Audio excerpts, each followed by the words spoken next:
Baik, setelah mendapat mandat daripada ahli akar umbi sebagai timbalan Presiden PKR dalam pemilihan PKR 2022, Rafizi Ramli akan mengatur perjumpaan dengan Presiden Datuk Seri Anwar Ibrahim dengan segera untuk memulakan urusan persediaan menghadapi pilihan raya umum ke-15. Rafizi berkata PKR akan kembali kuat apabila keseluruhan anggota dari akar umbi ke Presiden bergerak dengan satu strategi dan masing-masing melaksanakan tugasan dengan berkesan dan melihat kepada perkembangan politik ini. Pastinya kita ingin mendapatkan analisa awal dari penganalisis politik dan untuk itu kita bersama dengan Profesor Dr. Siva Murugan Pandian. Selamat pagi Prof. Selamat pagi, Wani. Ya, Prof. Pertama sekali kita nak tahu reaksi awal Prof mengenai keputusan tidak rasmi yang menunjukkan Rafizi mendahului Datuk Seri Saifuddin ketika ini dan apa makna di sebalik kemenangan besar Rafizi ini?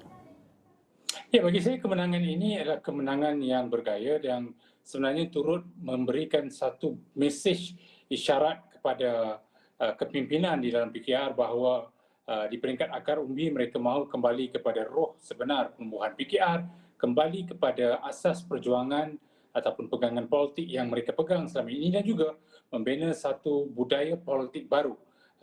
Perlu ada satu bentuk penghijrahan migrasi di dalam politik baru ini supaya PKR kekal relevan dan juga kekal signifikan dalam berhadapan dengan bukan saja PRU ke-15 tetapi sebagai parti siasah selepas pernah menerajui di peringkat persekutuan pada 2018. Saya percaya ini juga adalah untuk mengembalikan identiti PKR yang sebenarnya mahu memastikan ia kekal sebagai parti yang berpegang kepada integriti politik, berpegang kepada perubahan dan juga percambahan idea ataupun pemikiran baru politik dan sudah pasti kehadiran Rafizi Ramli itu memberikan satu makna yang besar untuk melengkapkan kedudukan Presiden.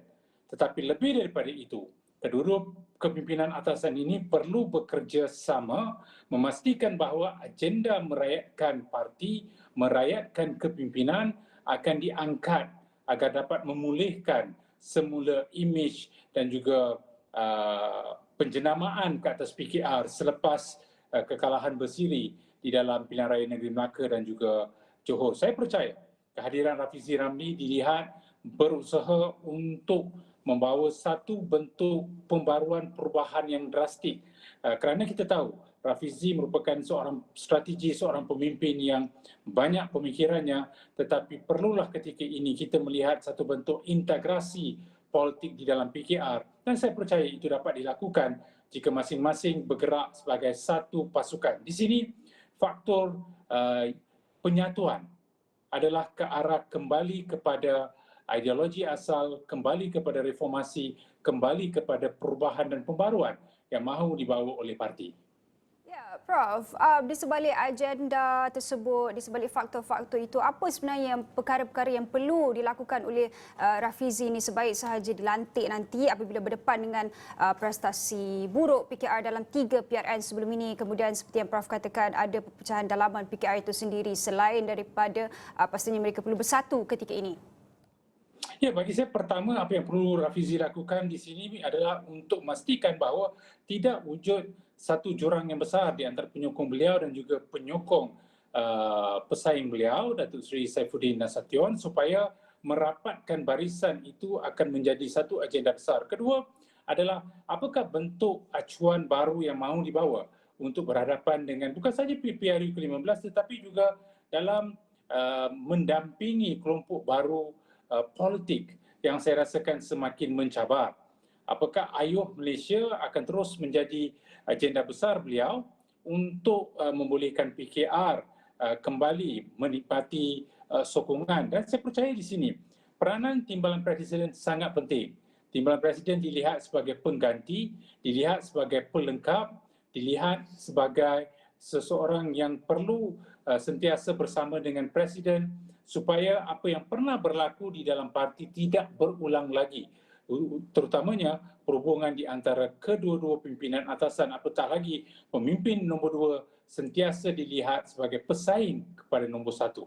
Jadi bagi saya, dalam mahu memastikan agenda itu dibawa ke hadapan, di dalam parti juga harus dipastikan integrasi itu tidak sama sekali tercalar disebabkan adanya pelbagai pihak yang cuba memastikan jurang di antara beliau dengan Presiden itu akan kekal membesar.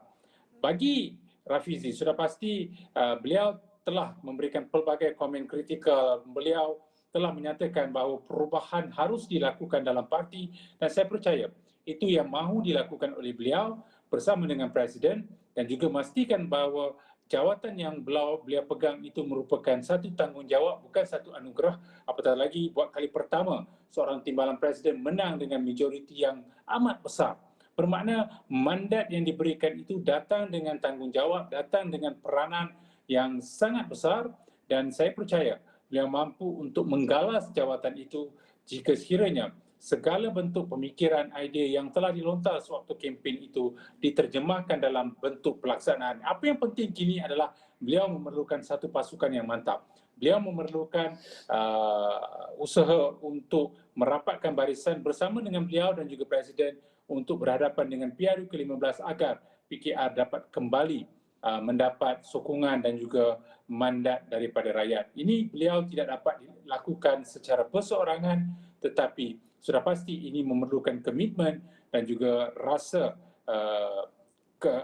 penyatuan, kesepaduan dalam kalangan ahli sendiri bersama dengan beliau. Kita tahu peratusan yang keluar mengundi di dalam parti itu rendah tapi itu tidak bermakna beliau kehilangan sokongan yang besar. Di sini juga beliau harus memastikan mereka itu kembali semula bersama dengan beliau. Ya. Prof, dalam kita bercakap berkenaan dengan kebersamaan, kesepaduan itu, menjelang PRU 15 ini ada yang mencadangkan konsep kemah besar dalam kalangan pembangkang. Namun kita tahu Rafizi sangatlah menolak idea tersebut. Bagaimana kita nak melihat perkara ini secara ringkas, Prof? Ya, kalau kita lihat kenapa beliau tolak adalah kerana beliau telah melihat wujudnya kebocoran, kecairan ketika langkah Sheraton 2020. Beliau tidak mahu ia berulang, ia tidak memberikan satu impak yang besar kepada PKR. Saya percaya beliau mahu kembali kepada roh Pakatan Harapan, cukup dengan DAP dan juga Amanah supaya mereka dapat membentuk satu pasukan bersama tanpa perlu ada beberapa parti yang cuba bertengkik dengan populariti yang ada dalam Pakatan Harapan. Saya percaya jika beliau dapat meyakinkan, melahirkan kepercayaan dalam parti kepada usaha agar kemah besar itu tidak membesar dan memberikan masalah, sudah pasti cadangan beliau bersama dengan pasukan kecil tetapi menunjukkan prestasi yang besar dapat dilaksanakan. Tapi ini juga memerlukan sokongan besar dalam parti kerana dalam pilihan raya yang akan datang, yang penting adalah sejauh manakah mereka dapat memastikan momentum yang pernah mereka lihat pada tahun 2018 dapat diulang semula. Okey, baik. Terima kasih Profesor Dr. Siva Murugan Pandian yang merupakan penganalisis politik bercakap berkenaan dengan pemilihan PKR 2022. Pastinya laporan lanjut akan terus kami bawakan dari semasa ke semasa.